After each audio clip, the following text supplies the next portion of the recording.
All right, we shall now proceed. Okay, so we are looking at domain 3, and that one is basically security architecture, right? So let me make sure my pen is ready because we'll need to write again as usual. So, of course, domain 3 is just 18% of the examination. 18% of the examination is actually a good number of the examination, right? So, although it's not as much as rest, but it's also a very good number of the examination. And yesterday, what we covered was based on, where was it? Okay, what we covered yesterday, where was it? Was architecture models. Yeah, so we did architecture models yesterday. And of course, I think everyone was able to understand it to some level, right? So these architecture models were where we now spoke about the on-prem, the cloud itself, the microservices, virtualization, containers, IoT, and the ICS and SCADA, which apparently a lot of us did not remember our time, but we had a quiz on it, and the score was actually really, really good. And I'm surprised, right? Today, we are going to be looking at the securing these infrastructures, which is actually the major side. This is where you're going to be getting most of your questions from. So look at zones. We'll look at the device placement within the zones. We'll look at firewalls. We'll look at VPNs and intrusion detection devices. We'll also look at web application firewalls, right? Normally, I'm supposed to use network diagrams in this class. So let us go ahead. That's why I need to make sure my pen is ready. Let us go ahead and proceed into it. Right? So with that covered, I'm going to go ahead to display the screen. Please let me know when you can see it clearly. I'm hoping we can see the screen. Can we see the screen, please? Is it clear enough? Yes. Okay. Wonderful. All right. So we are looking at domain 3.2. And what are we doing in domain 3.2? We are looking at applying security principles to secure enterprise infrastructure, right? And of course, this is a very important thing to understand because now we are looking at securing the infrastructure that we talked about before. You know, we spoke about the cloud, we spoke about what do we call it? We spoke about on-premise infrastructure. We looked at IaaS. We looked at PaaS. Does anybody remember what PaaS is? Mr. Caleb, can you remind us what PaaS stands for? Platform as a service. Wonderful. And Mr. L, can you please, tell us an example of platform as a service? AWS, Azure, and the likes. Okay, I can see you everybody has a magnetic memory in this class because you mentioned it directly that way. All right, so can you also tell us the full meaning of the IaaS, Mr. L? Infrastructure as a service. Infrastructure as a service, yes. Can you define it a little bit? That is when pretty much a client or customer is using third-party infrastructure to host and store their servers, data processing, etc. Okay, so using third-party infrastructure is not going to be the okay. That's actually a very good definition now that I think about it. But normally I didn't define it like that. That's why it scattered my head. Well, you people cannot in this class, right?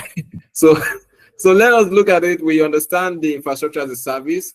And Mr. Caleb, can you explain software as a service for us and just give examples too? Okay, software as a service is when the platform is literally giving you giving the client everything. The only is just to connect to it. For example, software as a service is Facebook, Instagram, and the likes. Okay, Facebook, Instagram, and the likes. Yes. Very good example. Let's use that as an example of using software as a service solutions. Now, to proceed into today's course, of course, we're now looking at securing those things we spoke about, and that is where this comes into play. These are the core infrastructure concepts that we have. Of course, when we're looking at infrastructure, we're looking at devices that deal with infrastructure, right? So basically in the exam, most times they will give you, okay, like we can see there, they'll give you a scenario and they will ask you to select the best control. Take note, almost all of the answers there would probably be correct, but we are looking at the best security control or configuration, the best ones. So of course you need to be able to tell the best one from looking at what we have on ground. Now, the first thing we have there for the core infrastructure concepts is device placement. Please give me a moment. Give me a moment. Let me see. My screen kind of linked up right now.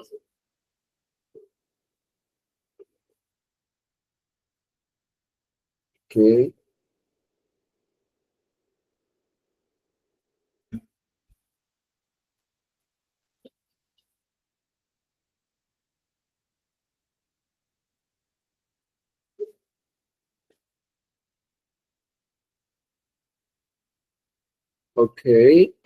Okay. I think it's settled now. Can you hear me clearly? Yes, I can. All right, yes. So this domain particularly, right, like I mentioned before, will be focused on the practical implementations mainly of these security controls, but it will mainly be about real-world environment. So in the exam, they'll give you the scenario, of course, and ask you to choose the best controls, right? So you have to be ready. Now, there's the first concept here, which is the aspect of device placement. We are looking at infrastructure consideration now. If you are considering the infrastructure, the first thing we have is the placement of the device itself. What do we mean by placement of the device? That's it. That is where it is installed, right? Where the device is going to be installed. An example would be, of course, firewall before the DMZ. Firewall before DMZ, right?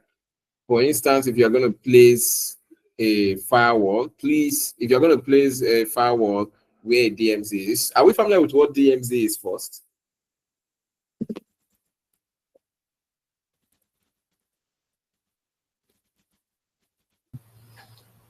Anybody? In-depth security layer. No. I'm just asking for the full meaning. Oh, okay. The something militarized zone, something like I've forgotten the full name. Oh yeah, Mr. L, can you help us with that one? What's the question again?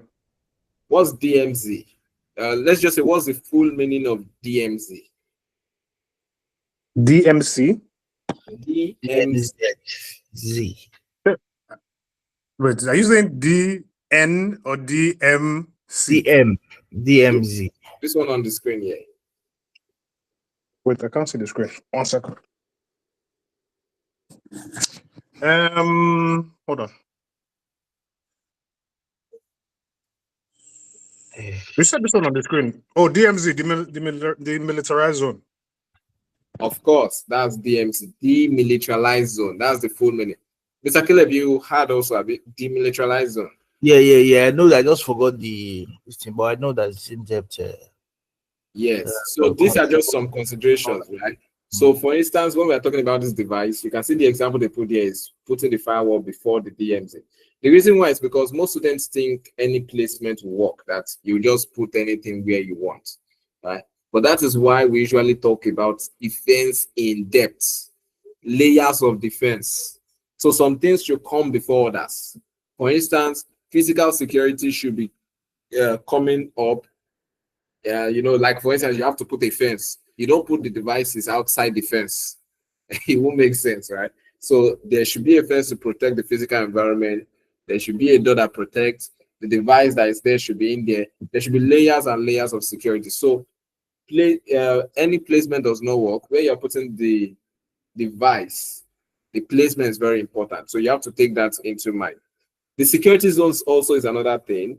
They are network segments and they have different trust levels, right? When you're looking at network segments directly, that's divisions of network. They have different trust levels. For instance, internal networks are more trustworthy than the external networks. I know we are familiar with that, right? So it usually goes from internal to DMZ to external.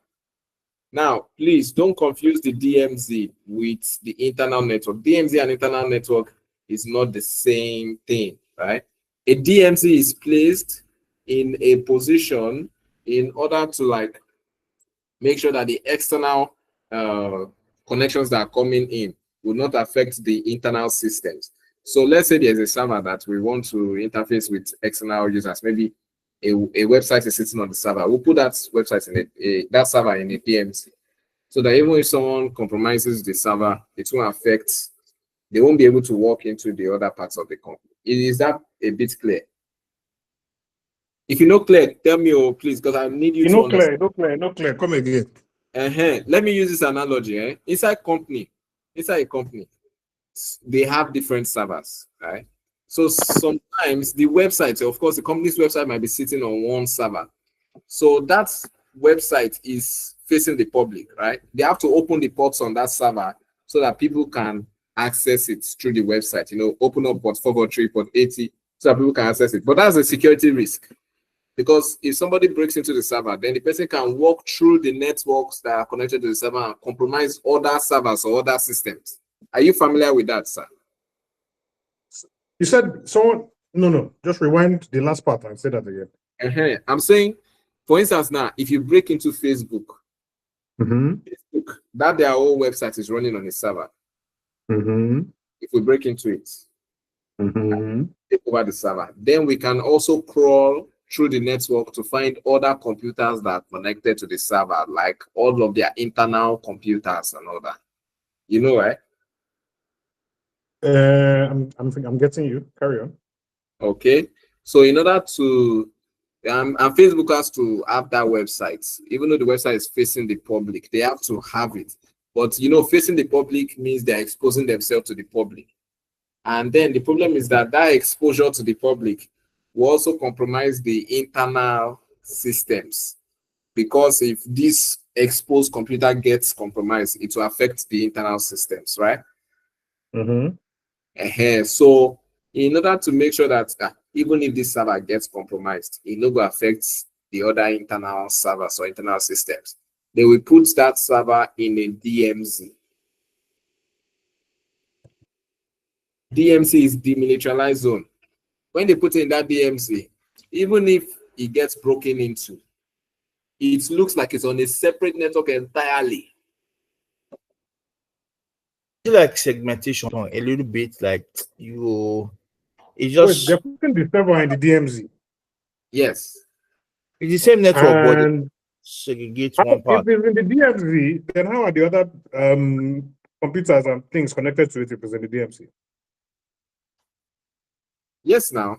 Wait, that's what the DMZ is for. The DMZ is to make it look like it's completely a separate network.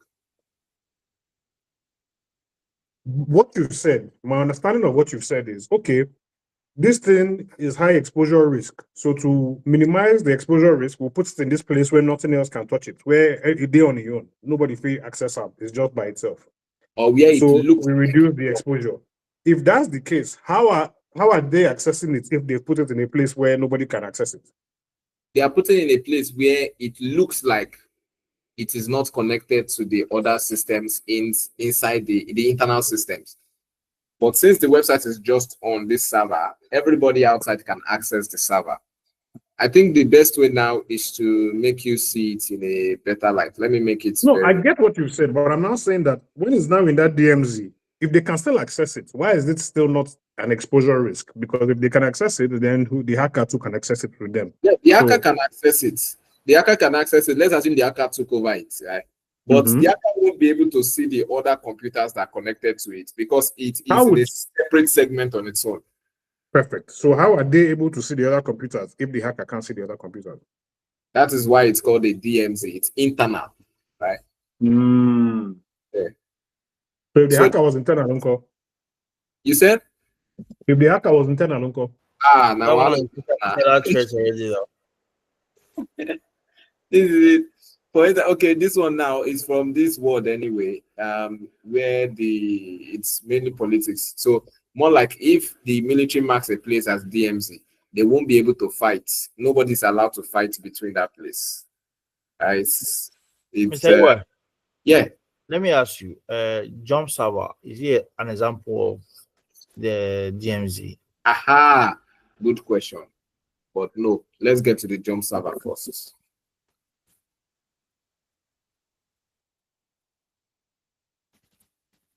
Is this clear enough? Yes. All right. So I would like to give an example before we move to that jump server.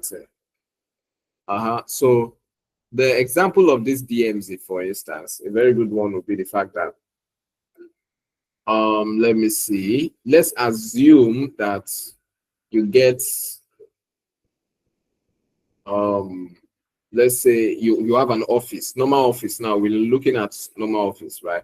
The DMZ is like, you know, the lobby, like the lobby where people can come and sit down, public. Anybody can sit down inside, right? But you notice with the lobby, they will lock the other doors out there. You can't just enter Yeah, the you can be there, but you can't do anything from there. You're just be there. Yeah, that's the You're not a example. threat. That's the example of the DMZ. The internal network would be the internal offices, of course, right? So down to Mr. Caleb's question. Mr. Caleb said, "Is DMZ what do you call it again? Is DMZ jump server? Abi? The type of DMZ, like jump No, server. jump server is not the DMZ. Jump server is not a DMZ. A jump server is basically like you know, a Bastion host on Azure. Okay, maybe you don't know what about that, but it's just like a secure gateway that we use to access systems that are mainly inside the organization, like internal systems here. So more like it allows only like administrators can SSH into internal servers, right? I get you. I just want to know if it's a type. I get you. No, it's not a DMZ. It's not a DMZ, right? So, but you know, you can place a jump server. It's a server, so you can place in a DMZ actually. So that's the way that one works, though. That's one that one works. So let's be back into this and let's continue with our full screen presentation. I know sometimes this class used to take longer than we planned, but the fact that you are learning is much more important than we are covering everything. Right? Because if you plus it together, we've done 12% of the exam, we've done another 22% of the exam. That's like 34% off, right? And now we're on the 18%. We're only on 34%. That means even if we get 100% of that 34, we'll still fail. We thought the first question you've been attempting. So let's keep going now. Let's keep going. All right. So the next thing, of course, is the security zones. And one thing you have to know about security zones, of course, that's where we talked about the segments of the DMZs and everything. So we now have the attack surface as the next concept under the infrastructure considerations when you're looking at infrastructure. Attack surface basically means the places where an attack can happen, right? So we have the total points where an attacker can enter or extract data, right? So basically total number of entry points. Your major goal is to reduce the attack surface. For any organization, your major goal is to reduce the attack surface, right?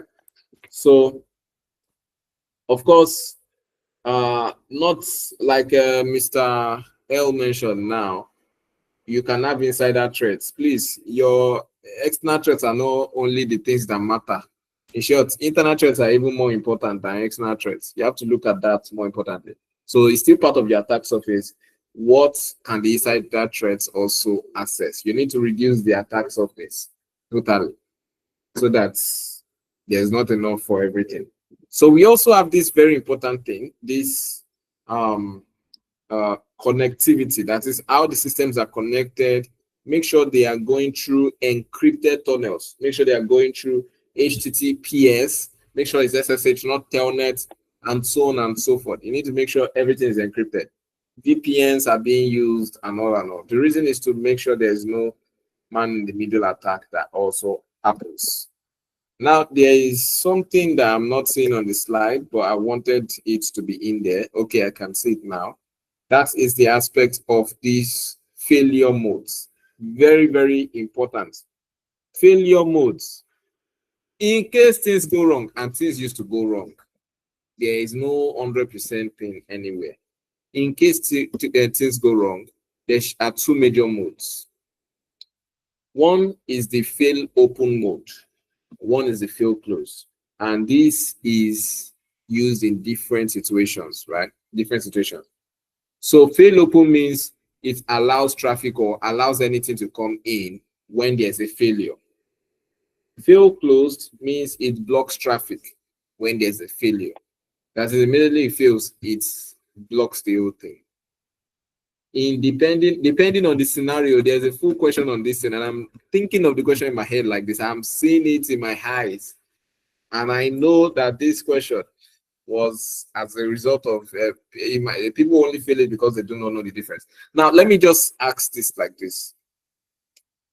In a situation where, let's say for a lift, for instance, within an organization, which one of these failure modes would you want to put in for a lift? Fail closed. For a what? For a lift, like the lift within an organization. Elevator. Yeah, for elevator. Thank you. Fail open, I beg. Fail open. Fail closed. Okay, Mr. Caleb, why fail closed? Well, if it's Now bad, wickedness, because Caleb to talk this kind of thing. I just wickedness. you know, one of the major things for cybersecurity is to protect people, right? And if the elevator is malfunctioning, it can actually hurt people. So it's better you just close it when you repair it, then you can allow it. That's my opinion, anyways. Okay, Mr. L has a different opinion. Mr. L, yeah, now why? Why will you put fail close inside the elevator now? Like if it fails, it means everybody inside is trapped. They can't get out. If the system fails or NEPA take light, anything fuck up, people go on the inside. They suffocate, they panic, they kill themselves, they get claustrophobia. So if any failure happens, let the door open, let people escape. But I thought we are talking about malfunctioning. Yes, sir, malfunction now. Yeah. If you did inside, make it malfunction now. What if it's not derail? We're not talking about that. What if it's what? What if it derail? I make it open now. No, what if the elevator derail, like it's on the 10th floor, right? And the sensor pick that this thing is bad, or it's not moving the way it's supposed to move now. It's moving with a force. I mean, it happened in one hospital in Lagos where the nurse died. And so when it fail close, what thing will happen? So when it fail close, it stops. Then technician come to repair it. That's not what close means now. Close and open is not stop on or move. Close means the access point, the door opens or the door closes. That's what it means. Doesn't mean it stops working or it doesn't stop working. So fail close means that when there's any system failure, the elevator door will close and remain closed. Well, so are you still sure? Are you still okay that you want it to remain closed when there's any system failure? People inside should stay inside. I think for me, maybe I'm thinking it wrong, and of course, I cannot be right all the time, but I feel like it's fail closed. But yeah, that's why we're trying to understand that. So that means that when there's a problem with the elevator, the door should stay closed, and nobody should be able to come out of. When there's problem, it should be tackled. Like the technician should come and repair it. Yeah, yes, of course. Either way, whether fail open or fail closed, technician will come. But we're saying that fail closed means that the door will stay closed. It's bad, even if it's bad, the thing should still be working. That's what he's saying. Working? I don't understand. No, fail closed or fail open in elevator instance, it means whether the door will open or the door will close. So we're asking you, if this elevator that you're inside should have a malfunction, do you want the door to open or do you want the door to stay closed? If it malfunction, I think it should be closed until it is repaired. I think Mr. Caleb is going to. Mr. Caleb, you have to direct one horror movie for us. Well, this thing when you talk now, horror movie I just remember. Now wickedness, now full wickedness. You just want to keep people. So, Mr. Caleb, let me give another example. All of a sudden, right, because this is actually a movie, right? All of a sudden, the systems discover that there is a virus in the building. Right? Let's say all this zombie kind of virus, right? In that situation, the system is like, like Alexa controls the entire building. Should it fail open or fail closed? Are there people inside the building who are not yet infected? Like it's workplace is a full workplace, a full, a full tower. There are thousands of people in there. Well, if you want to use this analogy, it should be fail closed to quarantine them for them not to go and infect other people. Now, that was exactly what happened in that horror movie. It quarantined them. Actually, it didn't just quarantine them. It killed the virus by killing everybody in the organization. That's the starting and opening part of Resident Evil, the Umbrella Corporation. That was the starting of the movie. Very, very smart cybersecurity. You just lock down the whole place. Say, okay, virus, they here, no problem. Yeah. We'll kill all the virus, finish. When the virus finish, we'll open door. It's a good thing, but it looks heartless because there are a lot of people there that were not even infected. Now, what's the AI will do all of us very soon? Yeah. Mr. Caleb is an AI. That's why his AI comes in before him. God. Well. Mr. Caleb. Mr. Caleb, tell us the truth. I might just be, who knows? Mr. L, you don't say anything again. You don't calculate. I say they fear AI nowadays. Before they just blacklist me, I don't go film for anywhere for the world. So I just calm down. All right, so this is the thing, right? This is the thing. It's different scenarios. This fail open, fail close has different scenarios, and everybody is open to, dealing with it how they expect it to be. Right? But fail open and fail closed, you use those things in different scenarios. For instance, with the elevators thing, it will be much more proper to fail open in the instance of a failure, right? Like a failure that just maybe stops the lift from moving, for instance. It's better to fail open so people can escape than you close them up and suffocate them. That would be terrible to some extent. But then you want to also fail closed in order to protect these people in case the elevator is in between floors and all that. There could be a lot of things there. That's my point, exactly. But it's not every time that will happen now. So it depends, right? It depends. In most elevators now, if let's say there's a failure like the light went off, there's no light, there's no power again. It takes the person to the last floor before powering off.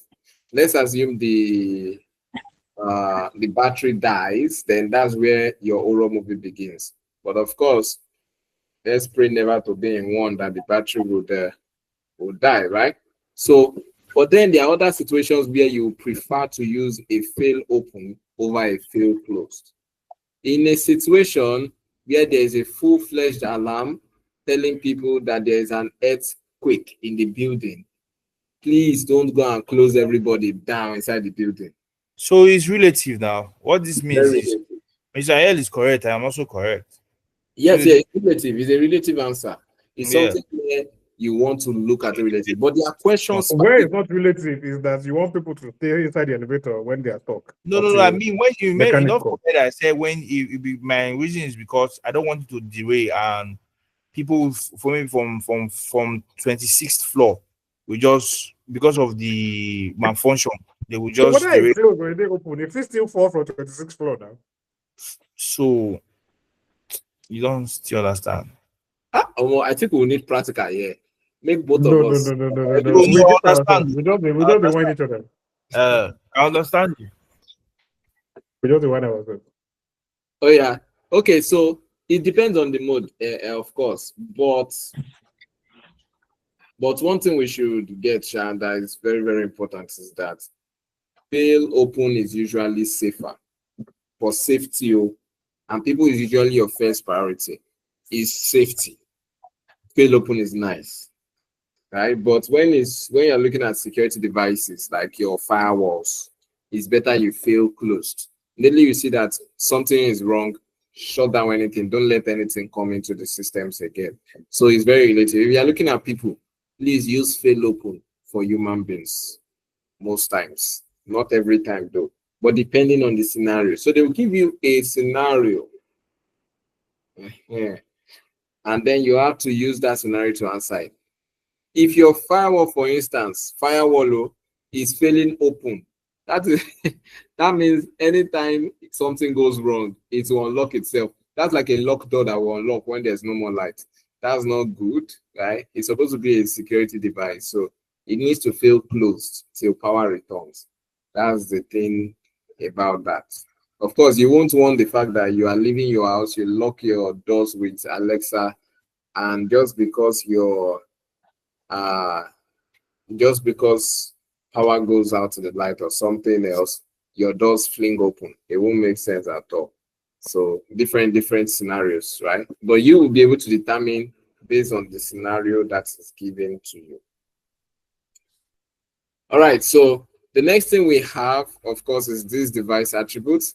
And this is where we're looking at some of the attributes for the devices. We have the active, we have the passive devices. Active devices are the devices that respond. Passive devices are the ones that monitor, right? So like firewall is an active device, responds to threats. Passive is just like monitor, like your Wazoo or your Splunk and the rest. Another thing, of course, is inline. If you mention inline devices can block traffic, right? Inline devices block traffic. Right? So tap or monitor devices, tap devices will only observe, like your intrusion detection systems, while these inline devices are like intrusion prevention systems. So IPS is inline plus prevent, you know, and we have IDS, tap plus passive only alert. So basically that's what they're pointing at in there. Of course, the next thing is the network appliances, and this is where we look at the jump server that Mr. Caleb was asking about previously. This is why I wanted to wait for it till I come here, but of course I know we might forget the whole point. All right, so what is a jump server? Very important. A jump server is just a secure gateway for external access, right? So if you are accessing something externally, you use a jump server in order to like get into the internal systems. Why? This server will allow direct access into the internal systems, but it's secure, and mostly it's used by contractors or external, contractors or whatever, so that they can get into the system. You put them through the jump server, right? If the administration wants to come in, you put him through the jump server. Don't just connect him to the main server. Connect him through the jump server. It's much more better that way, right? Best access for anywhere you see best access for contractor, please jump server. Proxy server, on the other hand, is like an intermediary for your web traffic. It basically will filter, log your filter, get your logs, and even store cache on the proxy server. It's just intermediary. Then we have the IPS and IDS. We're already familiar with IPS, intrusion prevention systems. IPS will prevent the attacks. IDS will detect the attacks. Then we have the load balancer itself. Load balancer will distribute the traffic across servers and can also perform SSL offloading. It can perform SSL offloading. All right, so we have a scenario here. An admin is creating a secure method for a container. We know this one is this. The best access jump server provides a secure container. Is this a bit clearer now, Mr. Killer? Yeah. I know the definition of jump server. I just wanted to know if it's under DMZ. Okay, yeah. Mr. L, is this one clear also? I don't know, but carry on. No, it's not about carry on. No, it must clear. I don't think it was unclear in the first place, so unless I was not. Okay. Ikedi, are you with us or you are fighting with the devil for sleep? Yeah, I'm here. Good evening. Good evening, welcome, Okay, so we move to the next thing where we look at port security. Of course, we looked at ports before, so this might not be anything so terrible like that. But now we are looking at port security. Oh, did I mention the load balancer thing? Let me make sure I did. Okay, load balancer will help you to like distribute your service across your multiple servers, right? So that it will balance all the load. It's basically balancing the load, right? All right, so back in here. Port security. What do we know about port security? Customs, they charge. Very, very correct. And then, yeah. So basically, port security is how you secure the open ports on the system, right? So there are some technologies for port security. We have the 802.1 and the EAP, right? So you just need to know the difference between these two. 802.1 X or whatever is for network access control. It's what gives like what requires authentication on the network. When you access it, to require authentication before you can access the network, right? Yeah. So any example? Does anybody know any example of 802?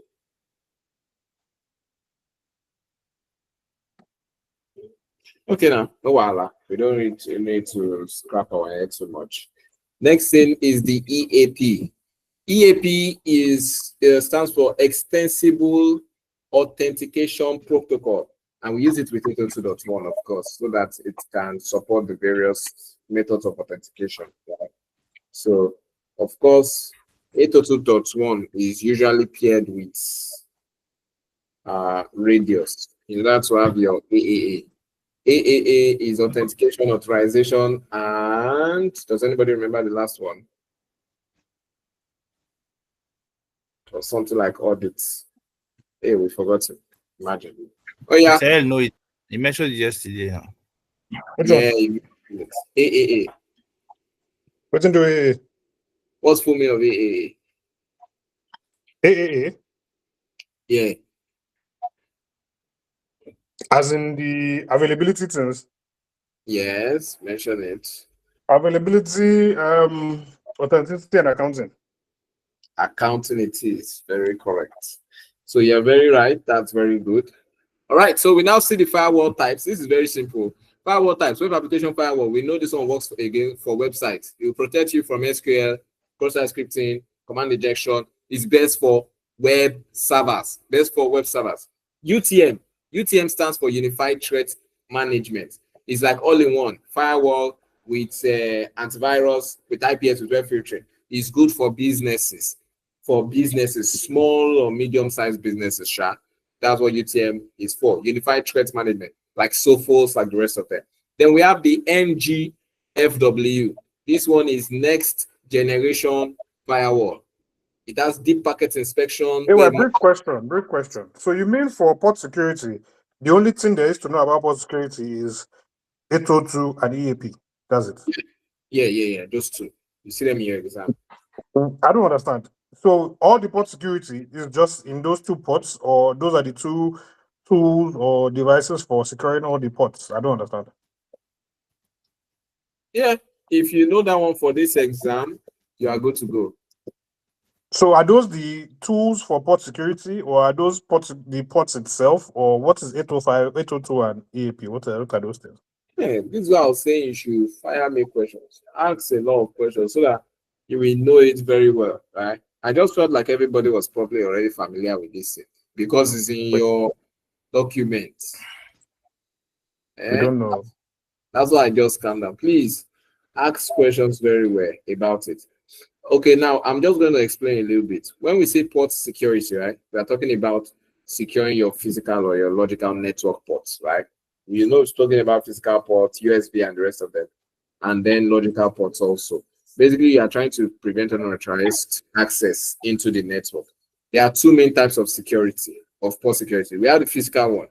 That's the one that secures the physical access to the network ports, like the ones like the switches, the wall jackets, the wall jacks, and the rest, right? So in physical port security, that's where you're actually protecting physical access, like you are locking the server room, you are covering up the port with port cover, or disabling unused ports. basic stuff like that, or placing the thing itself in secure location so that it's not where people can access. But then when we look at the logical port security, which is what we looked at here, right? This is now the primary focus of your Security Plus exam. Which one is here, please? This your port security here. This your logical port security. This is So the logical. two of them are logical. Yeah, they are logical. Versus what? Versus the physical one. Okay, carry on. The logical port we now have 802.1x to be anything. It's a port-based access control sort of thing, controlling access to ports over the network, of course. But when you are trying to access the port, because the port has 802.1 there, it will require authentication before it allows you into the network. An example is if I'm using the port 3389, it will ask me to put username and password. Normally, if you want to log into something, you will see it always asks you for some level of security. That's the 802.1 at work, right? Now, the other one, EAP, is the one that is extended. That's the extensible one, extensible authentication protocol. This one now carry that 802.1 we talked about before that normally protects logical ports and adds it with certificates, tokens from the website, all those things. Which is why, if you see the websites, let me just go to a website. Let's say this agentic. Okay, yes, let's go to our BYD website of yesterday, and let's say inspect, and let me see privacy and security. Let me see. Can I see? You see, I should reload to view the details. So let me reload the website again. Come on. I want us to see it.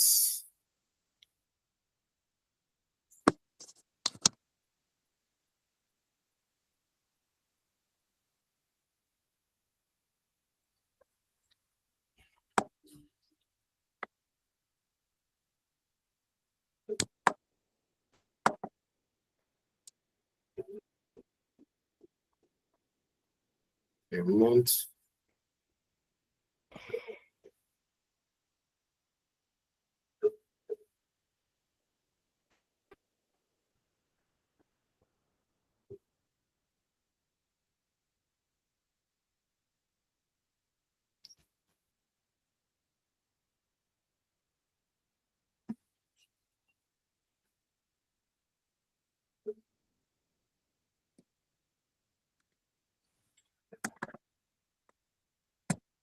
I'm looking for where it mentions the EAP.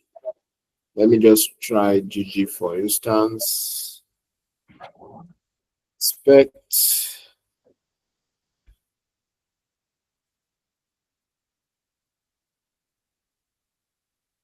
Okay, I'm not seeing the EAP I'm talking about, but take note that these certificates, especially this one, is because it's using EAP methods there.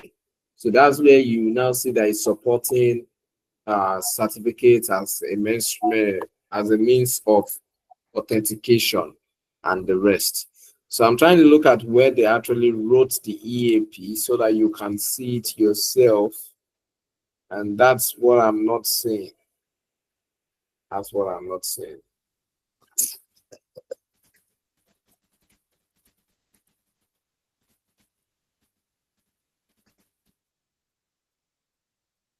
See, okay, signature. Nope. All right. So, don't buy your EP. I never buy them now. See, as you talk, I don't vex buy them yesterday.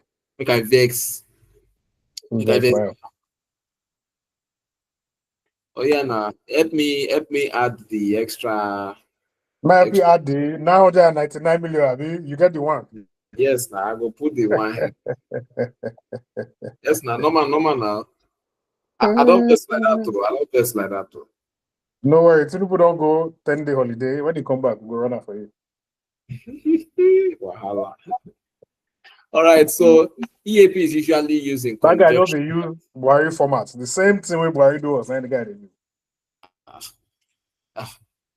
We don't beg you that time, say me you You know, they follow the talk. You say they fine. Hey, so if you check it over here, you see I can't find the EAP anyway. EAP would not, you might not see it everywhere per se. I'm just actually looking for where I want to show it, right? EAP itself is a framework. Right? It allows to support all these authentication methods that we're looking at, like this certificate, like passwords. That's where EAP would be in there, right? So they are not really EAP based. I will need EAP in, I'm looking at like Wi-Fi sort of thing. Let me see. Let me go to my Wi-Fi so that we can see it.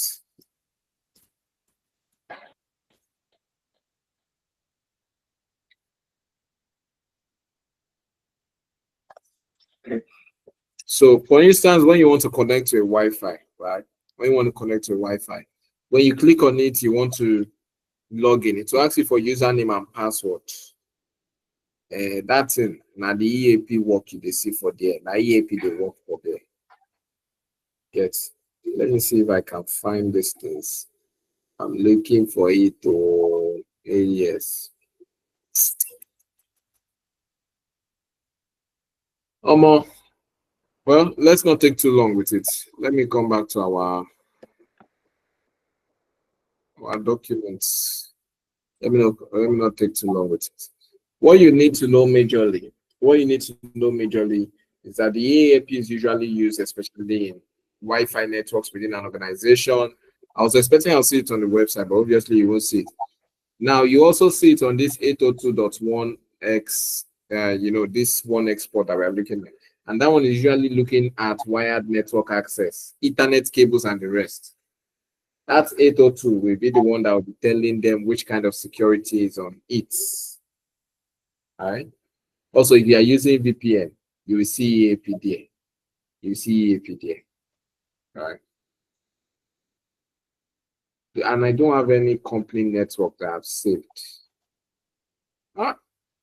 Wait, make I check if I see any company network that I saved. I just want you to see this, because normally we're supposed to just talk about it. So, one show profiles. And do I have any company network here? Company. Wow. Let me see this Mango Net flavor that I although this wasn't company network.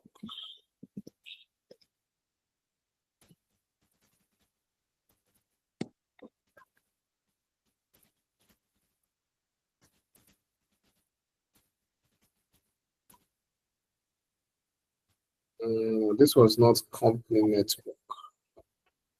So I'm not even seeing the EAP thing there.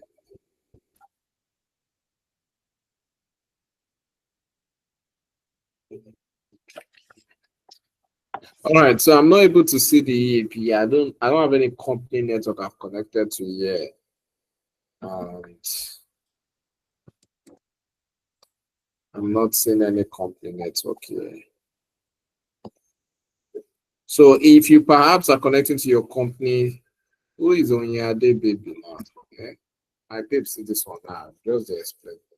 I first see password first.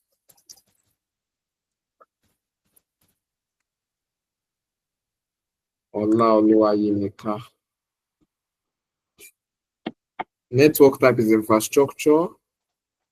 I can't see it here. Anyway, those are the two for port security. Please, that's what you need to know like this.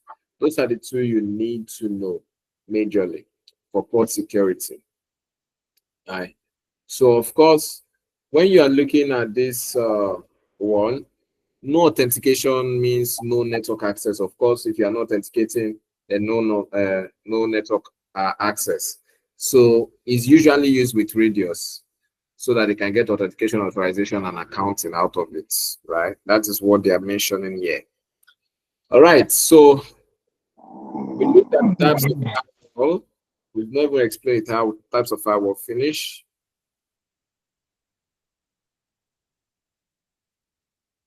And what do we have about the firewall? We have the web application firewall, which is quite good. Web application firewall, very, very nice to cover. This one is for websites mainly. Websites mainly.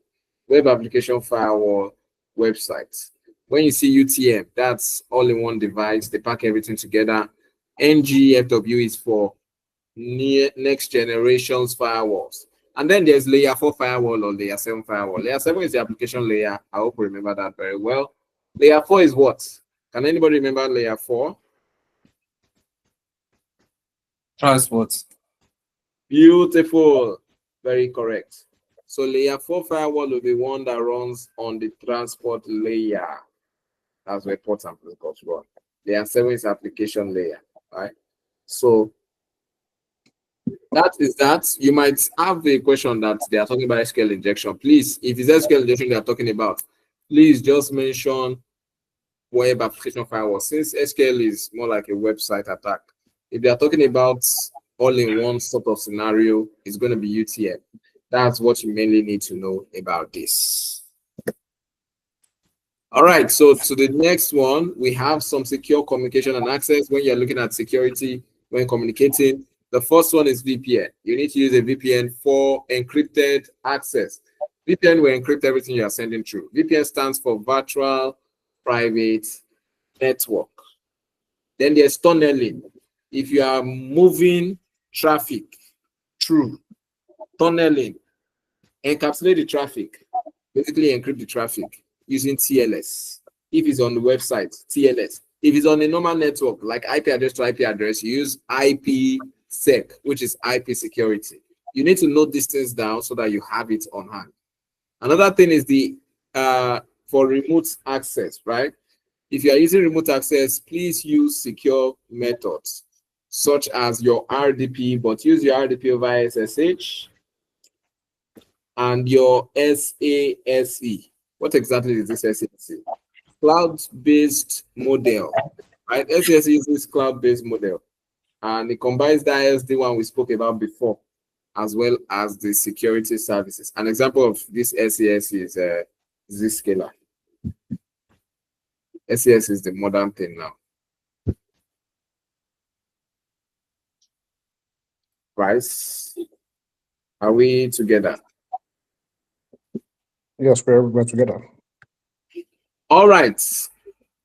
So we now proceed to the next thing, and that is the selecting effective controls. Of course, you have to know which control to select depending on the scenario, and that's why we have some of the examples here. When you are securing infrastructure, always ask first, what is the threat, what is the risk of that threat, and what will mitigate it. This is a scenario now. If you look at the screen, we have contractor needs access to internal system. All of us already know it's probably Jump Server, right? The website is vulnerable to SQL injection, web application firewall. These people say they want to authenticate users before they can access the network. Let them use 802 as well as Radius. Protect data in transit, data in transit, TLS or IPsec. Prevent lateral movements. Segmentation plus nets NGFW, that's next generation firewall. That's like the best. And all these things are going to look a lot easier when you start seeing the questions, right? And then we have some of the questions here, and that is that about that. So this is our checklist. This is all the things you need to know. Understand the security zones and attack surface reduction. You need to know fail open versus fail closed. Distinguish between active and passive, as well as inline or tap devices. Remember, active are the ones that are actively trying to block, like firewalls. Passive are the ones that are waiting till it happens. Then we have select right network appliance, e.g. using Jump Server, web application, etc. Understand 802.1x and EAP for port security. And then you compare the firewall types, of course. And then implement your secure communication, TLS, IPsec, SASE. Right, these are the major things that you need to know. We have all the key acronyms here, and this is basically everything that you need to know on 3.2. All right, so with 3.2 out of the way, I'm going to go. Do we have any questions, please, before we proceed to 3.3?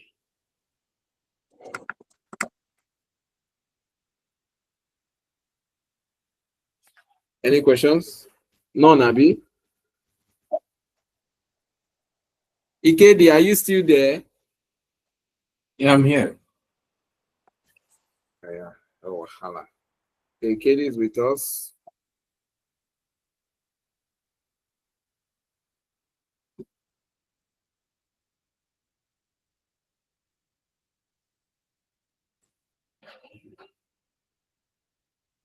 So let's proceed. And actually, I want to give you a quiz quickly on this one we just corrected. The quiz is going to last like only 10 minutes. I'm going to put a 10 minutes timer on it. So you have to quickly answer the questions. I'm doing this quiz because I want us to, attempt to test our knowledge based on the questions. I want us to test our knowledge based on the questions and then tell which one is which.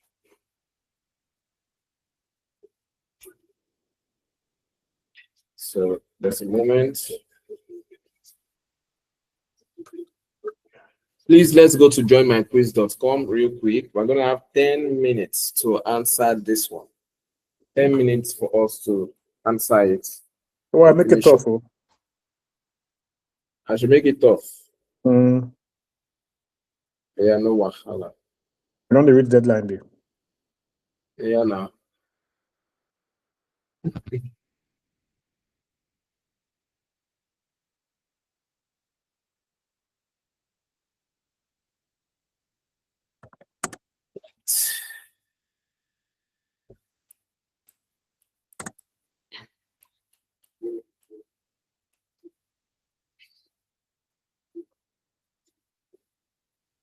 Oh, wonderful.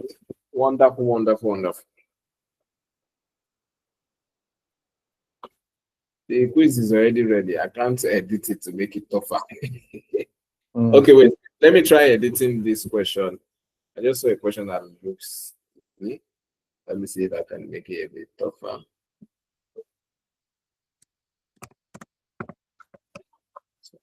Let's see.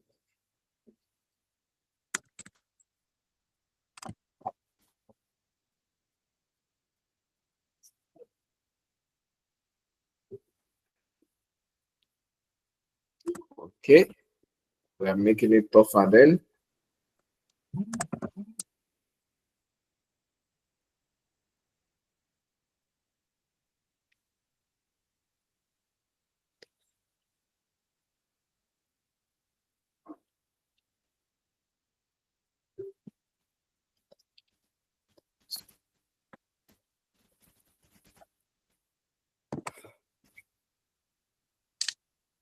All right. Anyway, just side notes. Based on my temporary current location, you know what make we begin apply for things we fit the outsource in order to make revenue and funds they come in. Yes, there are some people that are currently even doing that. Yeah, so I get the paperwork or permit to apply for all those things. So if we run them, and then I'll source back home, and then I'm going to run interference. So That's a very good thing. So once you get this certification already, that's where we now focus on Nigeria. You just apply for all the multiple ones. You attend the interviews. You can get like 2, 3 or so of that. And I then do. If you get, let us work. yes, now. Even if it's something What country are you, sir? it's in US. Okay. I did yes, that's temporarily the until November. So make me secure everything we secure. Yeah, now that's the marketplace now. My US be market now for tech.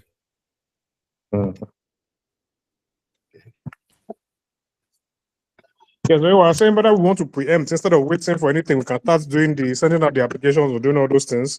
So by the time they come back and do their 2-week, 3-week, blah blah blah, we'd already secure all the certifications and stuff. So I was just thinking preemptively, so we were not waiting for after the fact.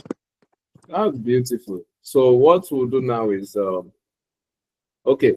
Don't worry. After this call, after this one now, Yeah, food for thought. start everything. All right. So let's quickly attempt the quiz. 10 minutes. Where the quiz now? Where the link? You see it on the screen. You're starting. Student paste. You have like 10 minutes to answer everything. That's sharp, sharp. Sharp, sharp, sharp, sharp. Oh. Okay, so test mode first. And start time. Yep. So you have to log in for this one, Chad. You have to log in. Let me make sure you can review if you want to. Where the login details? And start. All right, please go to joinmyquiz.com and let's continue. There's a test timer. Test timer is a total of 10 minutes, and then we move on to the next topic. Please join in.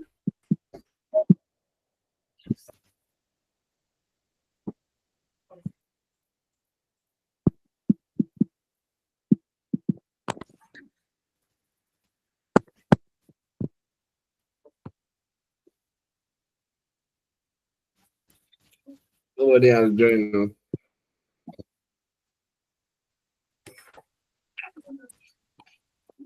Okay, Mr. L is in already.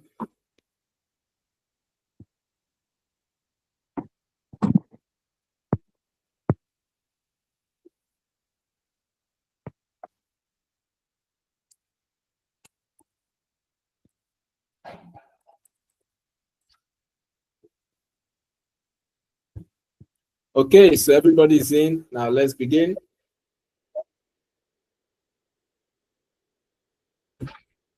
Ten minutes.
Something about your fitness. I mean, you could tell us from the first hand how fit are you? Like, you fully recovered from injuries, or what's the status?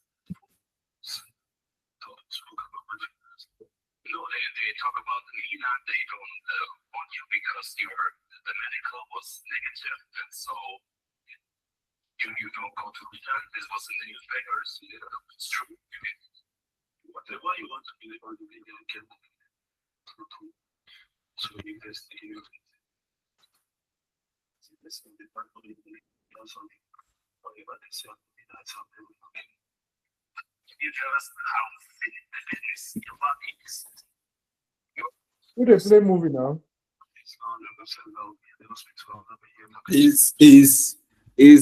Leave me alone. If we do answer question like only 4 out of 20. When did they distract us with movie? Where did they play? Something is three. Let us go to the bus.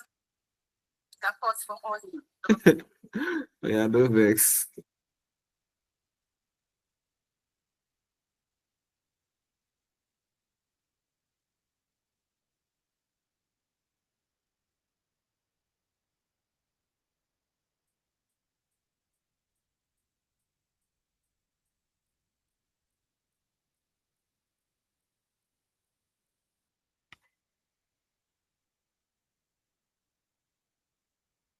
Oh, I forgot to tell you, Mr. Caleb, that your extension want to hack my system.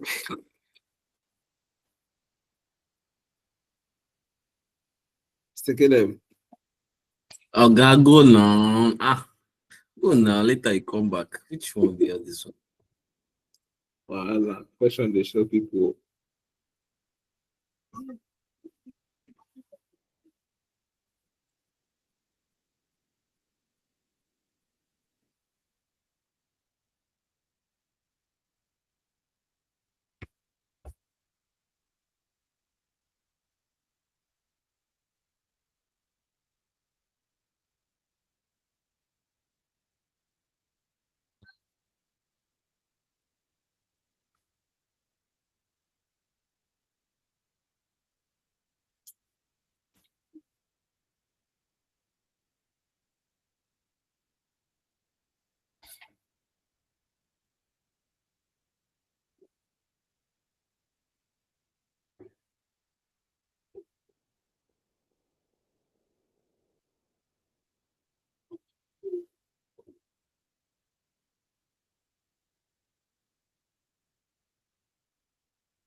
Hey, well, why could they add time after you don't make me rush finish?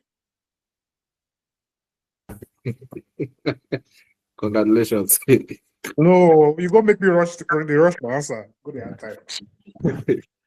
Extra 1 minute. You know they add 1 minute for football. Then Well, they you add. cannot tell us now. Don't go rush. Go. I don't rush, just the rush anyhow. Nah, it's extra 1 minute. Just don't worry. Everywhere fine. Everywhere fine. No, fine, no.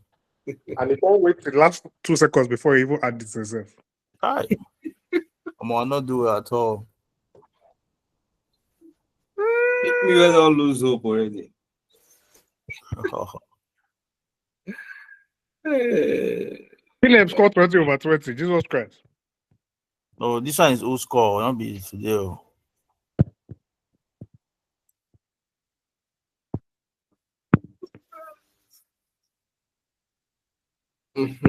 All right, now, yeah. Let us now proceed. We are all done. 0-0. Why the test never end? You don't end now. Where the other person where did this call? Where the female voice where they did this call? They distracted us that time. She know they here. Wonderful. Oh God. The time was too fast, though. I see it will be for the exam. Make I email everybody. Everybody, why they do that? Everybody get there. Okay. Oh, I saw the result. Maybe we see what we get now. Give me your email, Mr. Caleb. Oh, this time is not normal time. Normal 10 minutes. This time is not normal time. Mr. Caleb, Caleb at what? Dot Choya. let me spell. I'm sending to you on No, chat it's not now. normal time. Okay. Ready. I don't say anything now. EHICICH.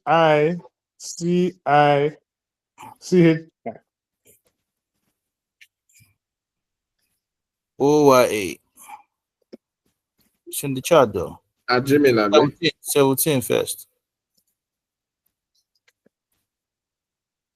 Yeah. Oh yeah, everybody go receive their results. So make I go check first the whole report. Make I see what's happen for you. Caleb scored 20/20. No, that one's old score. Yeah, no, I don't go ever believe in that again. Ever. So now again 1990, 90, 80, 80, 80, 90. The kid is for 90%. Jesus Christ. AKG, what's going on here? It's not fair now. Don't they do your guys like this? Ike, the answer query. Oh.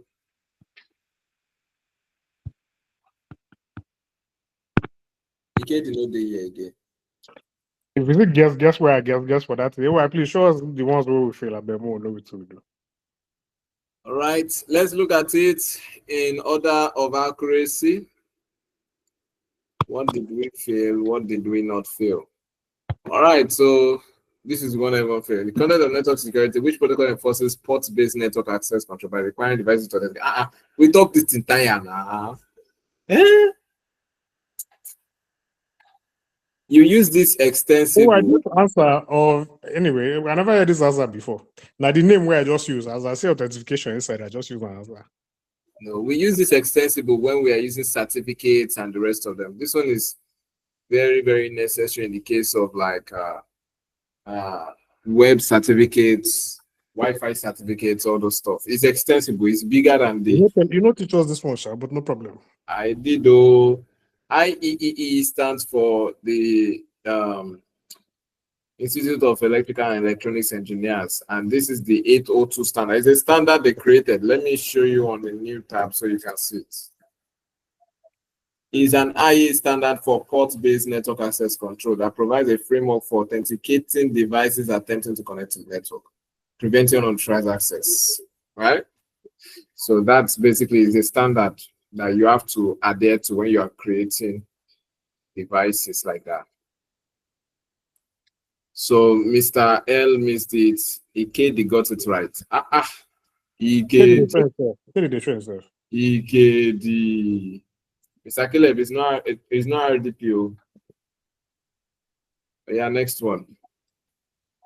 In the context of network security, at which OS side layer do this next gen primarily perform their most advanced filtering, particularly in relation to application level threats? The answer I already did. The application layer now.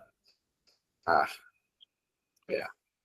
This Wait, one go back. Sorry, go back. Go back now, anyway. Can see that question now. Yeah.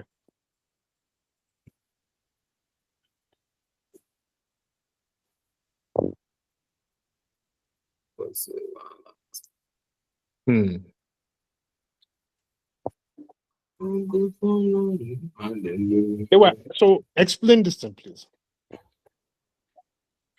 It was exactly like this in the slide. That is, where do these firewalls, this type of firewalls I've looked at in the slide before, where do they work? So next generation firewall only applies to application layer, is that correct? They do layer 7 and layer 4. But because of the fact that we mentioned here that application level threats, of course, they're looking at the application layer. Like so all application layers are layer 7, correct? Application layer is always layer 7. Application layer and then transport layer is always layer 4. Transport layer is layer 4. The reason I wrote network layer is because of the first line of the question. In the context of network security, and now I can't say because of that one, it could be network. Nah. Don't mind me. Oh yeah. Are we all fine with it? Can I move next? Yes. Okay. Which of the following authentication protocol is specifically designed to enhance security in wireless networks? Wireless. Now EAP. You know, I was looking for it. Explain how EAP they cover wireless network. I don't understand this one. Wi-Fi in organizations. Wireless network in organization. They use that EAP. That's why sometimes you will not see password safe. Have you ever gone to an organization where it's not the password and they use login? You're gonna need to use like username and password. Like we've not seen that thing before, I mean, only me what would be EAP and how that one explain this question where you talk? I don't already explain EAP for class, so it means that we don't follow.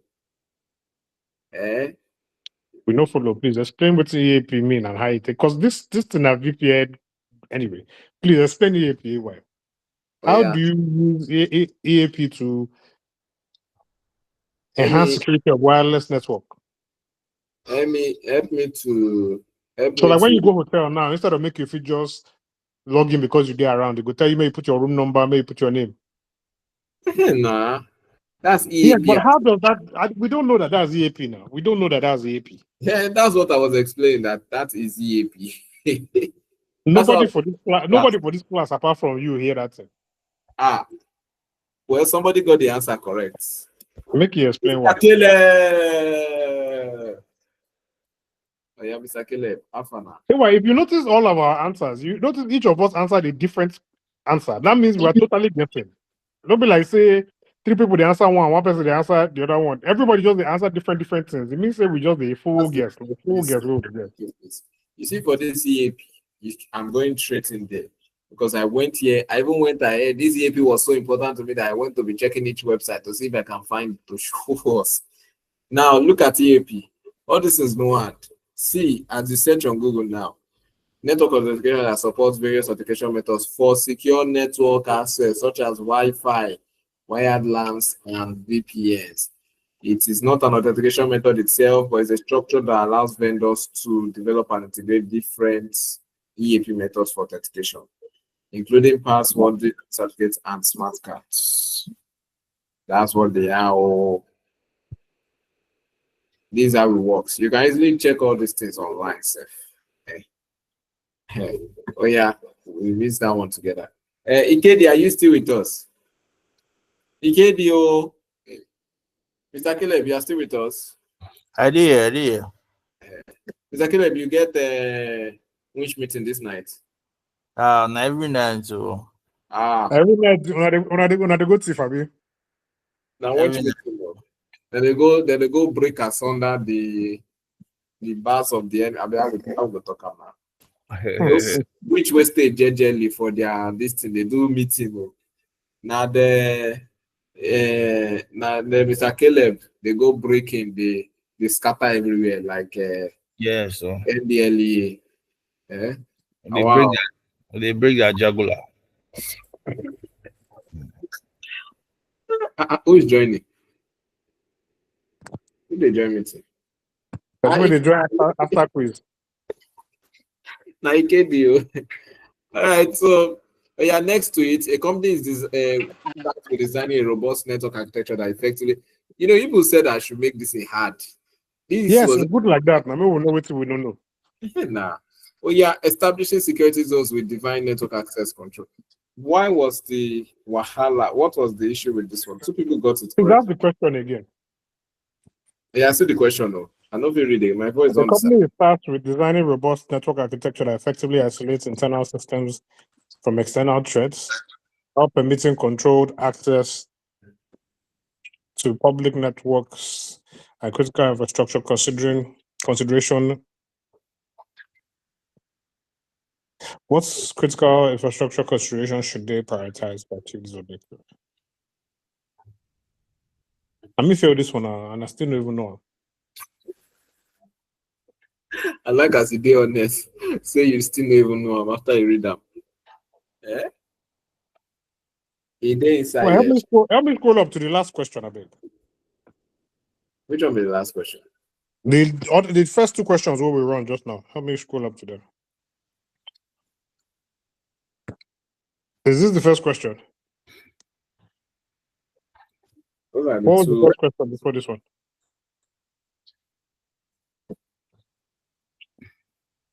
Hey, well, go to the next question, please. Which one? I don't just go to the next question. The one we're on now. I'm assuming. No, the one before this one.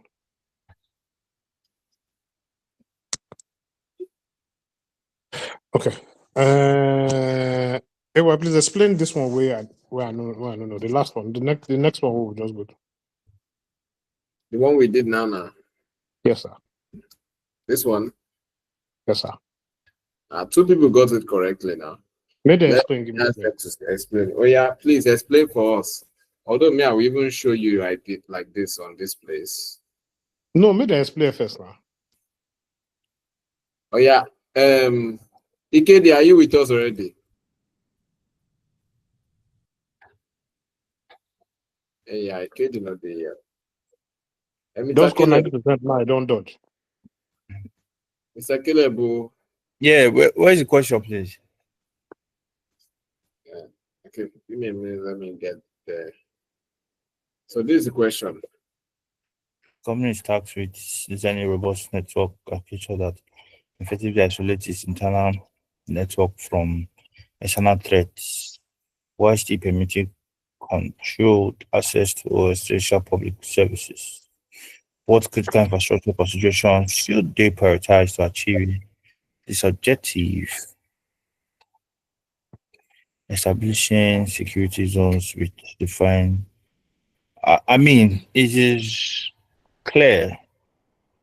I mean, we spoke about DMZ the other time, and it talked about segmentations and all that. So Mr. AY explained earlier that DMZ is like in the same network, but because you want to protect the internal network from outside or from attacker, so you kind of put a deeper layer to the network. But although they are in the same network, I remember one time when he was even explaining to me where you have a virtual machine, but the virtual machine have a different it's the same network, but it shows that it has a different IP and all that. So that was just the knowledge that I used in answering this question. That answer is actually correct, like this, because these security zones is mainly about the DMs. Now, inside this slide, I was trying to look for the security zone here. so that we can see it.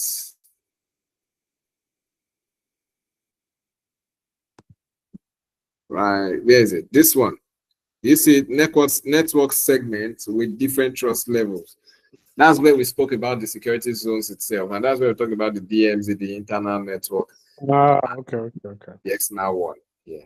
So that's why this one very, very important, because they are talking about their public services. They want to still permit access to the public services, but they want the internal ones to be protected from external threats. So obviously, they will prioritize the security zones. Right? Okay, so next one, of course, we move to the next one. In the context of network security, which protocol is designed to work alongside 802.x, enabling a variety of authentication methods, including but not limited certificate tokens and smart cards? Someone said Radius, because I was mentioning Radius a lot. Radius will give you, Radius and 802.1 will give you AAA. Not these ones. Mr. L got it. That's why I did not hear anything from you. So, Mr. Caleb, why did you choose Radius? I think I didn't know it, or it was a mistake. Oh, okay. And the pressure of that time, honestly. All right. Okay. If you score 90%, they complain about pressure. It's that. All right. So, in a complex network environment, which combination of security controls is most effective in mitigating the risk? Okay, the new generation one, of course, is always the best in the environment. Everybody except KD got that wrong. Context of cyber security, which of the following accurately describes the function of a WAF? Not D, of course. Issue traffic. It doesn't control access. Like it's not just for the access alone. It monitors everything, right? So let's move to the next. I think everybody got everything else. So 100% accuracy from there. This score was a really, really nice score. I wanted us to do 3.2 and 3.3 today, but apparently it seems that the timing is going way too fast than I expected. So what we'll do is please read through your 3.3 document. Tomorrow immediately you resume. We'll have a quiz on it. 20 questions, 10 minutes. The questions are already ready here. So we won't do quiz now before we do the course now. Now, wow, still wickedness. We'll do quiz before we do the course. Still wickedness. Yeah. Okay. Yes. So don't worry, the wicked take it by force. Yes. So sorry, the violence take it by force. Okay. So let's proceed then. We'll see you again tomorrow. Everyone, please take care of yourselves. Don't stress. So I don't get the bomb air control. Now why did discharge your sharp? You don't get the bomb air. It's all right. Fly where, land safely. You say you want to ask question, some of that questions. You see? I thought you said you wanted to do from exam questions. And I'm sure you're supposed to go through that one. Ikedi yeah, bomb and that Ikedi say, oh yeah, nah. Oh wow. Check the voice notes to accept for you, beg. Make I check first. Wait. Before you sleep, just check. I don't get any voice note for you. I don't send anything. No. What's in there inside my You don't sleep record voice note. Wow. Sonia, I mean you don't send that to your ex. Ew. Oh well, Lasha. Tomorrow. Oh yeah, no worries. Okay, so for the what do we call it now?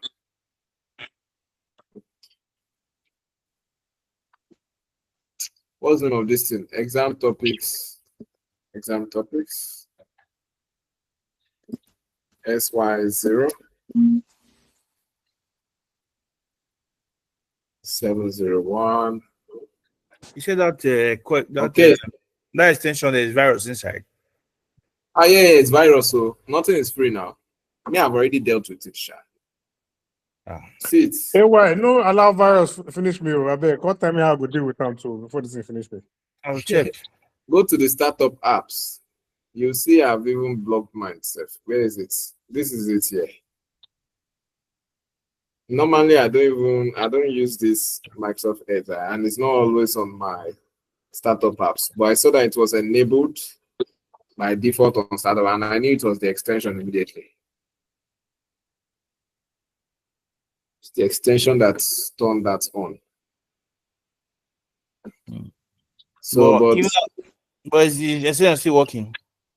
no, extension they work now. That one not concern the extension. It just Okay, wants it's just a payload. It's just like it just okay. wants to add itself in there. Don't mind it. Now Trojan be that now. Give and take control that. Yeah, I will check. I need to check. I will go and check. Just check. Mr. L, make sure that you stop it from there. Okay, Stop so it from let's where? When we no tomorrow, but show me how to stop because I don't yes, tomorrow. In the meantime, don't put your credit card on anything on the phone. Make sure your camera, you're not doing anything. The minute not go off your camera, you look you inside.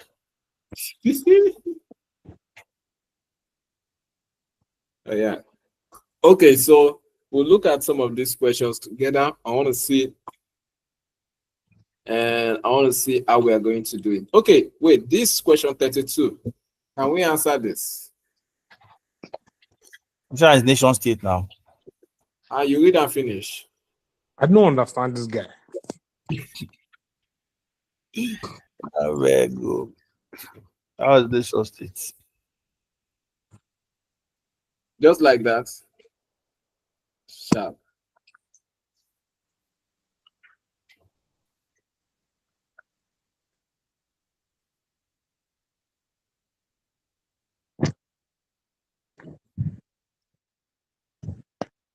So it's a SQL injection. How you dey even allow professional to answer this question? You know, but they leave us know the answer. Because they leave professional make the answer this question.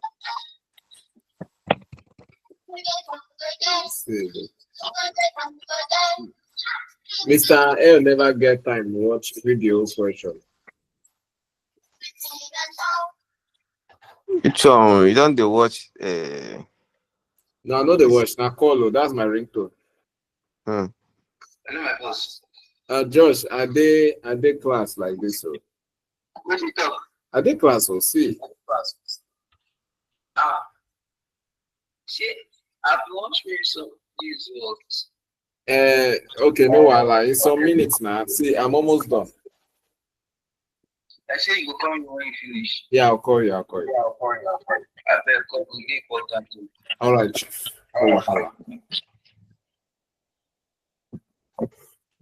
Aha, sorry about that. I just had to pick it.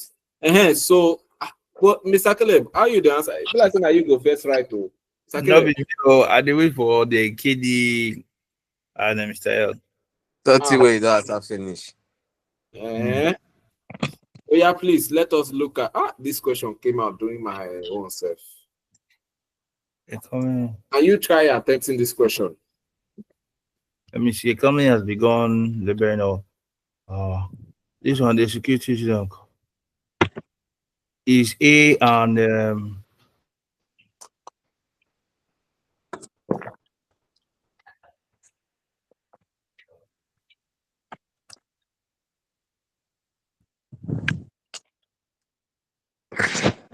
Does anybody have any of the answers? Yeah, wait.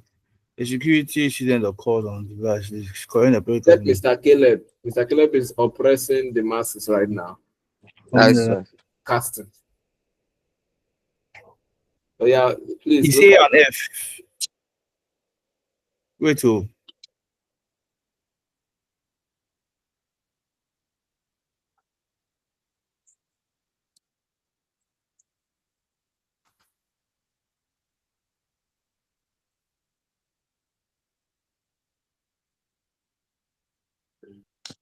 I would say it is C and F.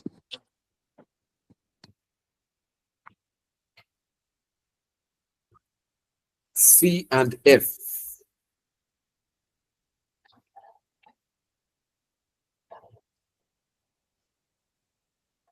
Okay. Any other answer?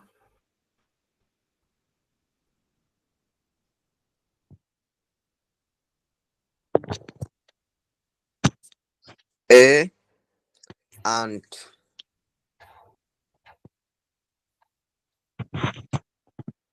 A and B. Okay, why A and B? A and B, no?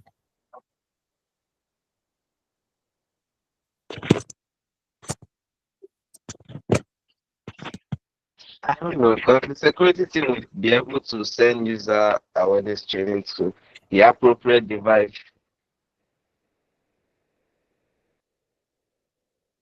Okay.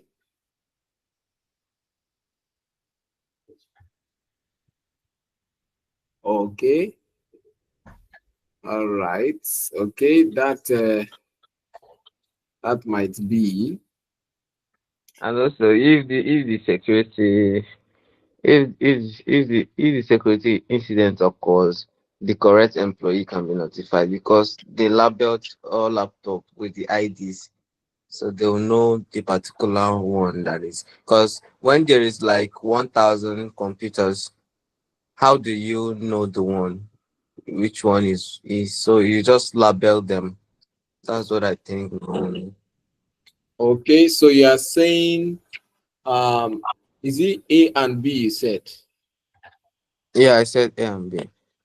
Okay. So them labeling all the laptops with stickers and associating them with the employee's ID. Right. So if an incident occurs on the device, the correct employee can be notified. Mr. L, which one do you select, sir? No, Oh, I rebook. I I said rebook it's B. P and I F. rebook B. One second. You said B and what, Mr. L? C and F. C and Charlie Frank. okay. So C says users can be mapped to their devices when you are configuring software multi-factor or tokens, multi-factor authentication tokens. Okay. User-based D is user-based firewall policy can be currently targeted. No, nobody chose D. B, the security team will be able to send user awareness training to the appropriate device. It's not to the device now, it's to the human being there. Take note, the company already has everybody's usernames and password, like they already know them, right? They are now labeling the laptops in order to associate them with the employee. They already have the employee ID.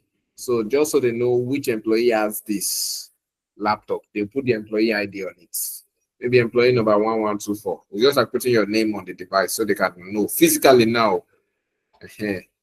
So, of course, A is correct. If a security incident occurs on the device, they will know which employee it is just by noticing the number. A and F are existing. Now, Sorry. yes. Why are you notifying the employee? That an incident has occurred. Why are you notifying the employee? Incident has occurred now. You have to let them know. You don't have to let them know. Sometimes they may not know now. So it's you that's the administrator that might know that something has happened because you're the one monitoring Then just you take the action you need to take. That's Notifying the employee what's does the not do essence of anything. IGS. It's not to detect. But It's not the notifying them does employee. not do anything. It doesn't protect No, no. the system in So any way. it is not the employee's place to monitor system. It is the Exactly. security administrator. So when the Yes. administrator notice, The thing is just when they find notice out the that there's a particular virus or there's an attack, one. and they quickly map it to the computer, they quickly notify the employee that okay, stop using that computer. We are coming to do something or something. Don't off. You can switch off the system or disconnect from the network and all that. So that's notified. No, that's notification. But why do you need to notify them? You can switch them off from the network without Mr. them knowing. Ikedi, let me use as an example. You are working in a company, right? Mr. AY is the administrator. So let's say Mr. AY is your employee, right? You are the, let's say, security architect or there. You are the one in charge of SIM, and you notice something that happened, or you are in charge of the IDS. Wouldn't you notify Mr. Ayo that something has happened to your system, but in the meantime, disconnect from the network? Because it just happened, right? The first thing first is to notify. It's detecting, right? They notify. Is well, maybe I'm wrong. Maybe if you review the question, the solution, maybe I'm wrong. Anyways.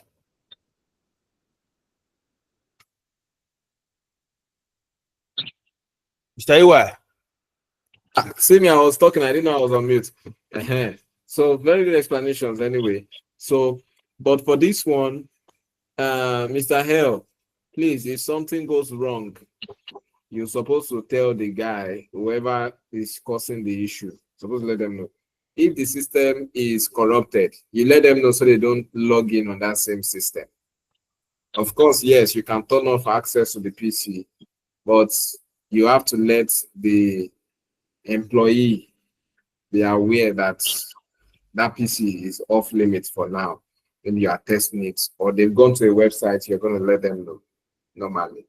So, of course, it's part of it, depending on the company policy anyway. So, another one, we have when conduct penetration testing, blah, blah, blah. We have company data can be accounted for when the employee leaves the company. There are so many things here, but I'll click review solution so we see it.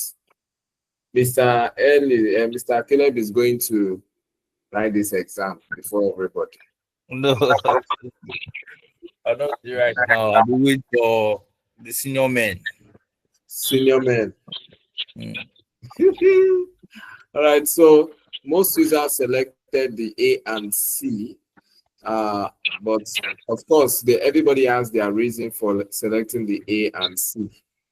Oh, take note also, this thing that is on the screen, you could actually turn it off because it's a JavaScript. You can just disable JavaScript so that it doesn't disturb you again. Maybe I should just disable JavaScript on this website. So it's disturbing me way too much.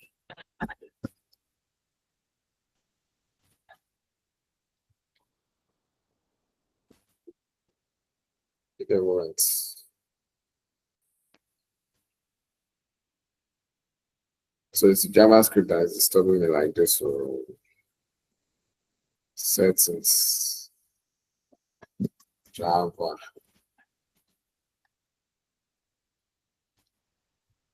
JavaScript, we add a site that is not allowed to use JavaScript. Exam topics, they are not around JavaScript. All right. So let me reload.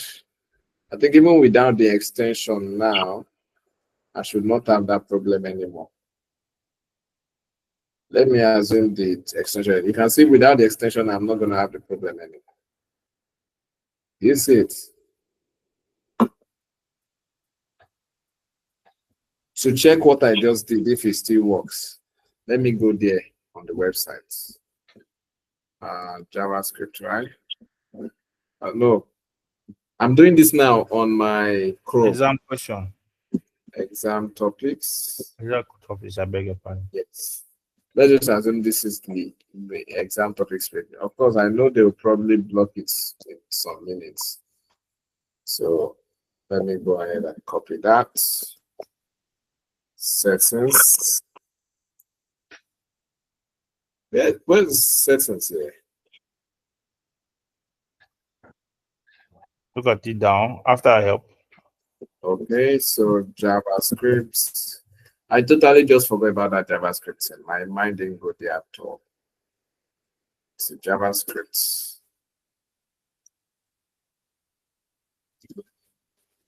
Okay, so where's my JavaScript? Yay, sites can use JavaScript. Yes, I can use, but not allowed to use. Add and paste and add. I totally forgot about it, and I used to use it before. See, allowed to use, not allowed to use. So back in here, let me reload this one.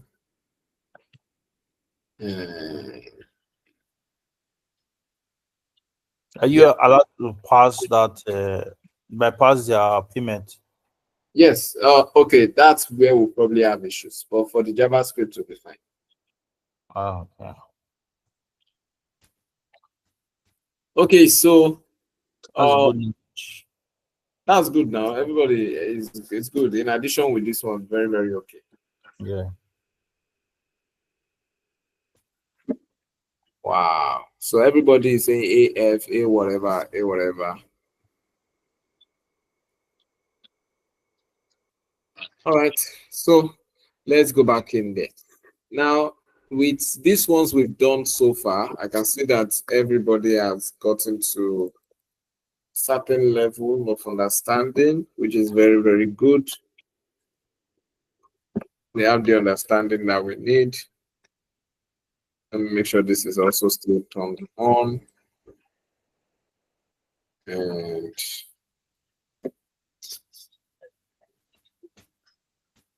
in a moment, I'm just going to pick another question randomly to see.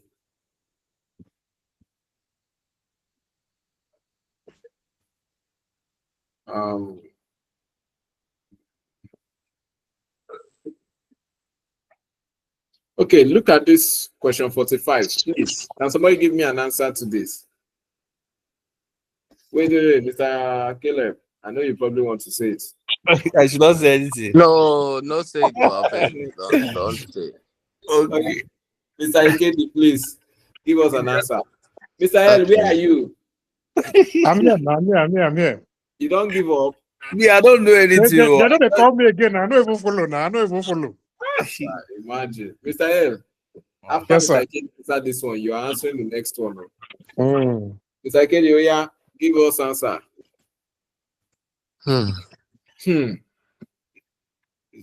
Just as if it's in the exam, like this, just like this. A. I think A. My answer is B. Okay. Why B? Because it's internal. Internal PCI DSS compliant. That's the point. That's the point. I didn't think of that before. Okay. So actually, I'll be honest with you. I'm actually conflicted with the answers now. I thought it was A initially, but So press reveal now, make we see. I'm No, don't press first. Ask our professional. Who be No, Oh, ask no. professor. Prof, what will be your answer, sir? The answer is B. First of all, it's not because it's internal, first of all, to start with. It is because PCI DSS, right? It's a body. So they are the ones that will do the audit. Do you get? It's not because it's internal. It's them that will do the audit. First of all. If they fail it, yeah, like you fail the audit, what do they do then? That's the question. So that's why it's not all these findings. And so when they fail it, they either sanction them or give them fines. Now let me see. It disappear. You hear the same way professional talk. The solution self no one reveal. As I Professional. at the press reveal solution, you no reveal. Okay, let me press it again. Something is wrong. You no reveal solution. I mean that JavaScript is going to kick so. You don't go kick everything. Oh, it's the JavaScript. It's the JavaScript. It is the JavaScript. Where is it again? It's the JavaScript. Java. Professional, you know that you just gave us 3 different correct answers. You said is fine, is sanction, and I said audit. So you now ask me. But when we now ask you to explain, you now said that if they fail the audits, they will now get sanctioned. So, yes, it is a step. You get the first thing is audit first.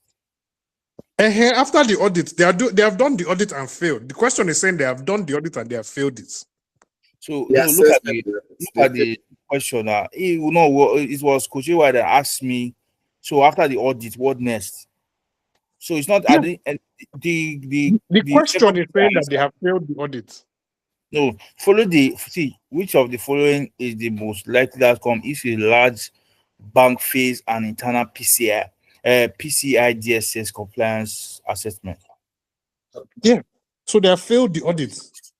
No, I don't know how to explain this thing, but I'm trying to explain to you.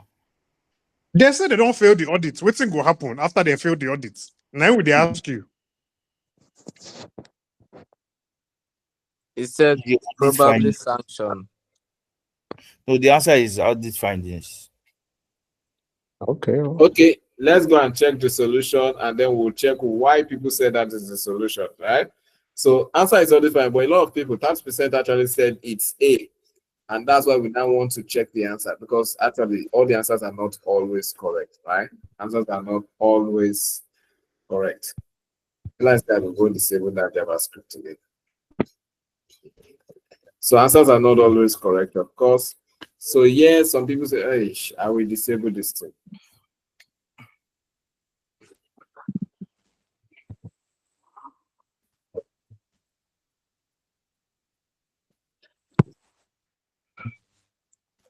Okay, so someone said B, it is audit findings. He said, while fines, sanctions, and reputation the damage can be potential consequences of failing to meet PCI DSS. Me, I actually feel the answer is because it is internal, right? That's like Mr. Yo said. I feel because it's internal, that's why it's just audits. Because it is normal. Because this is like what will happen, the outcome. The outcome should be fine now. Yeah. Just find the Yeah, but it's because it's internal. You see, someone here is mentioning that the most immediate and likely outcome of failing an internal PCI DSS. That means they did it themselves, right? It's the generation of audit. okay, they did it by themselves. Yes. So this finding related the areas of non-compliance and typically results in the organization needing to take corrective actions to address the identified issues. If the findings are not addressed, this could lead to further consequences such as fines, sanctions, or reputational damage. Right? So someone else here is saying audit findings would be correct if this was done externally by a third party. However, internal audits produce findings right away, meaning the organization has immediate access to the result. For that reason, audit findings can indeed seem less impactful than fines. So a lot of people will look at it. They said for options A, C, and D to happen, the findings would have to be available to external agencies that will impose it. But since it is internal, that is why it is not a problem. I hope you know to choke. Not at all. Mr. Caleb, you don't clever. For me, clear. I know the answer is not audit findings. Mr. L, is it clear for you? Which one? This answer now. But I got it right now. Yeah, you got it right. You got it right. But you understand what you actually are the one that even said internal self. Because my mind was on fines until you said internal. Ikedi, he sure he don't clever. Yeah. The only reason why it's sure is because they did it themselves. Like Yeah, my internal thing. Shit, they will not be finding themselves.